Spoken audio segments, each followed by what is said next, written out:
How you do that there? How you do that there? And I ain't mad about it. I am your man's Nic Rattlehead. And behind this camera, somewhere out in California, is my buddy, my best friend, my pal, my compadre, my amigo. My man's with the master plan, 100 grand, only you, me, and God knows how much I love this guy, man. Tell him one more time, what's your name? Matt the Graff. Matt the Graff. And we would like to collectively welcome you guys to Aftershock Reviews, your place for the best extreme music reviews. And today I'm stoked, I'm pumped. You can even see it as I'm wearing my faded, almost too small shirt. It's not a game. I need to buy another one, and I will. But we are talking about An Unexpected Reality by Gatecreeper, the surprise album that we got from Gatecreeper. Ooh, okay, y'all can pull a Beyonce all you want to. I don't care, run that. Just like she dropped Lemonade out of the clear blue sky and everybody went ape for it, you built that rapport with me now that you can actually do that. Why? Because ever since I saw Sonoran Deprivation sitting in my local record store years ago, and I had never heard of Gatecreeper a day in my life, and I was like, you know what? Because of the strength of this freaking cover, I'm gonna buy this, right? Because it is so dang fire. I'm gonna buy it, right? And I have never looked back. I was not disappointed, and they made a fan out of me. They made an admirer out of me, because to me, Gatecreeper is becoming one of those bands that have become like, I guess, like our big four of our death metal revival nowadays, right? And, you know, they're in the same sentence as a Tomb Mold, as a Blood Incantation, as a Horrendous, right? And there is a reason for that, because they craft such great songs utilizing their ideology of stadium death metal. What does that mean? What that means is a lot of their riffage, right, really has a strong melodic element to it. They do not forsake the art of classic songwriting, right? It's just now morphed into this weird, decrepit, very violent, very savage death metal monster that is Gatecreeper, right? And it's freaking great, right? Well, who is Gatecreeper? Who is this band that I just keep going on about, right? Well, we have Mr. Chase Mason, otherwise known as Hella Hammer, on vocals, but unlike previous efforts where he's only credited for being the vocalist, he is now being credited for the guitar and the bass. And if anybody's ever familiar with Spirited Adrift, he's also running bass on that too. So I'm so pumped to see him doing that, because outside of vocals, he also does a lot of layout work and graphic design and stuff like that. So I'm so glad to see him just dipping his toes, so to speak, almost in every aspect of this album. And I think it's really cool. Also, we have Eric Ragnar, otherwise known as The Dark Cowboy, as our main riff guy on guitars. And this dude is a titan. Oh my gosh, it's not a game. Like, especially if you see him live, you just see him in his hulking frame, and he's just up there with this mean snarl, and he's just pumping out riffs. Oh, watch him do Craving Death. It'll knock your socks off. It's great. It's freaking awesome. And then we have Matt Arabolo, otherwise known as Holographic Skull Slammer. Can I say that again? Can I say that again? Holographic Skull Slammer. That's hard, body. That's hard. That's great. I love it. And he's on our drums, man. And he's so good. I love him. If you ever hear them play War Has Begun, right? Yet again, live, he is just having a field day. I don't know how he doesn't walk off stage every night with a Charlie horse, but he be getting it. And they do not disappoint here. They do not do it. I have to kind of take it from the 10 and bring it back down to maybe like a 7, right? And the reason I say that is because the thing I've always liked about Gatecreeper is the fact that their sound is always constantly morphing, right? They're always introducing new elements. So Sonoran Deprivation was more on the lines of our classic death metal album. There's a lot of sweet death worship here as well. There's a lot of punk elements, D-beat, all that other great stuff that makes a good death metal album, and it's here, right? But then we go to Deserted, and they clean the sound up a little bit, right? It doesn't sound as smudgy, sludgy, so to speak, right? It sounds more sharpened. So instead of them like drowning you in a sea of filth, right, and slime and whatever else like that, they take like bones and they take like jagged blades and use razor blades, and they start killing you with that. And that's what Deserted is, right?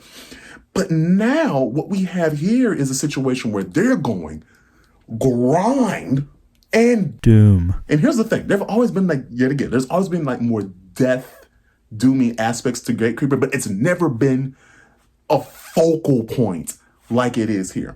And the grind is just, at least for me, correct me if I'm wrong. You can tell me in the comments if I'm wrong, but the grind thing is new to me. And the thing about it is it's so well implemented that it feels new, but it feels familiar because it's the songwriting and it's also the tuning of the guitars, right? Because the guitar tune here is nasty. It's kind of thrashy, kind of shreddy, but the sweet at the still here. It's laser focused, but it's laser focused on your throat. It's good. It's absolutely great. And Mr. Skull Slammer's percussion. Skull Slammer's percussion is just monstrous. It is a thing of perverted beauty. There it is. It's a thing of perverted beauty. It's great. Oh my gosh. From the D beats to the hammer beats to the double bass to the blast beats. Yes, Mr. Skull Slammer. Yes, it is automatically great. So we'll start off with Starved, right? Now, Starved, we have these two notes, and then it goes into a triplet, and then Chase just cuts loose, screaming at the top of his lungs. As it goes into a blast beat, the snarling, raging, rampaging guitars going off as we have a blast beat from Mr. Skull Slammer. I love saying his name. Skull Slammer, yes, I'm sorry. I know your name is Matt, but I like saying Skull Slammer. Sorry. It's so good. But the great thing about this track is, yes, we have this grind element here, which you'll also see with at least the first few tracks, right? Because this album is only 17 minutes long. And the first couple of tracks, outside of the closer, which is Emptiness, only take up maybe 6 minutes. That's it. Because the closer is 11, and we'll get there. We'll get to Emptiness. We'll get there. But Starved, it's great. And Chase does something that I'm not used to. He, aside of the tremolo picking and all the rest of this stuff, Chase does 3 death metal guttural grunts, right? And then he hits you with 3 almost black metal fry screams. And it makes your head kind of turn around a little bit. And you say, wait, what did he just do? And you rewind it a little bit. And you're like, oh my gosh, he really just fry screamed. Okay, and this is the thing that I'm talking about. They're always going to introduce something new here. And that is the really cool thing about this so far, right? And after we get from Starved, we go straight into Sick of Being Sober. This thing is nasty, and it's gross, and it's, truthfully though, little depressing. And the reason I say that is because when we get so caught up in the ferocity of Gatecreeper that I think sometimes we kind of neglect the lyrical component of what they do, right? And the reason I say that is because Sick of Being Sober is a very sad track. It is a very sad track. And Gatecreeper has kind of made a habit of this now, right?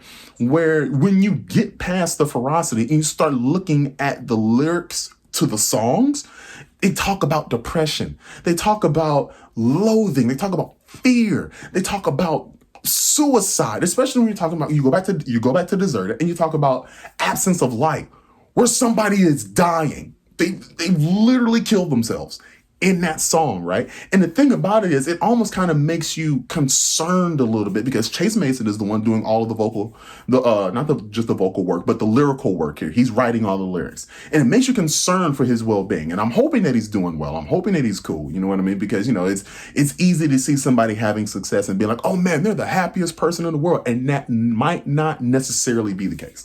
And for me, it's a situation where I'm really hoping that he's okay because these lyrics are dark.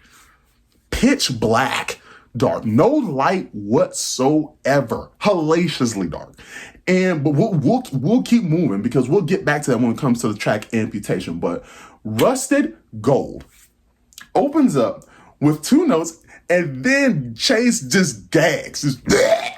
I'm like, Yes. And for me, it's those situations, it's those small little caveats, it's those small little nuggets that make these things so cool. Because for me, I love in death metal when somebody opens up a track and they go like, ooh, they do that thing, they go like, ooh, they do that, I love it. Or the gargling gag, like, Dylan Walker is great for doing this, that, you know what I mean? Like, yes, it automatically adds a sense of unbalance to the track, right? It automatically adds a sense of disorientation to it, right?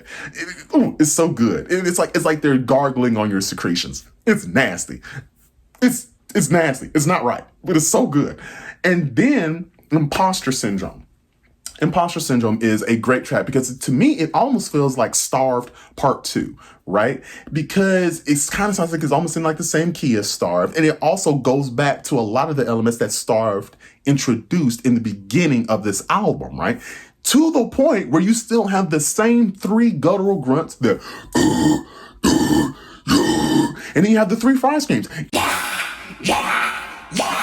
I can't replicate it, but you get what I'm trying to say, right? It has all the elements that Starved has, which leads me to believe Imposter Syndrome is Starved Part 2. But there's also Amputation, which is such a great stomper, but at the same time, we go back to the dark lyricism, right?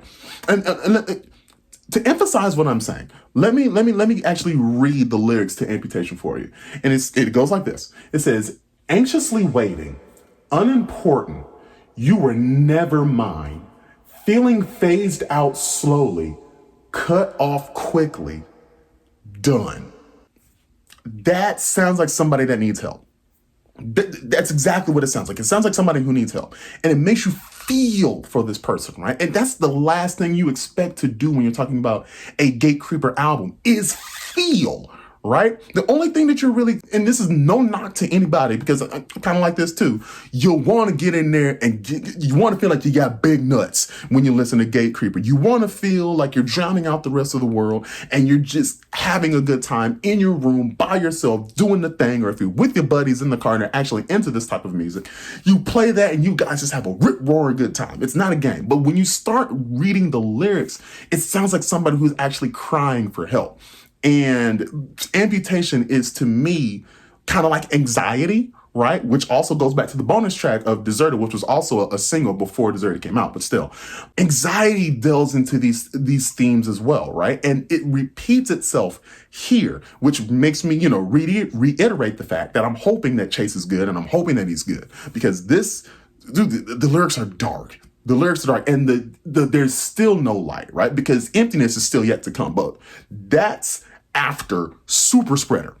Super Spreader's great. And it's just a blitzkrieg. It's like the final assault on you, right? And it's nasty. It comes in with just like a big rig with no freaking brakes. It's not a game. It's gross.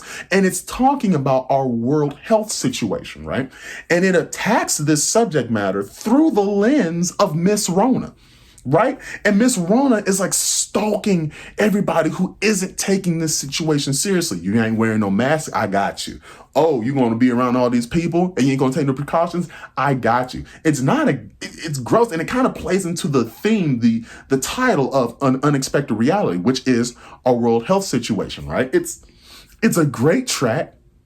It's a stomper. It's a good time, but also it kind of serves as a warning to people who aren't taking this seriously. Wash your hands, wear a mask. It's not a game. And I kind of get that vibe from Super Spreader. But after Super Spreader, we get the crowning jewel of this album. What is that? It is Emptiness. Yo, listen, I love Death Doom. Anybody who knows me knows I love Death Doom. I just love Doom, and it's not a game. This thing is savage, but somber, sad, and at times, check me here, at times, pretty.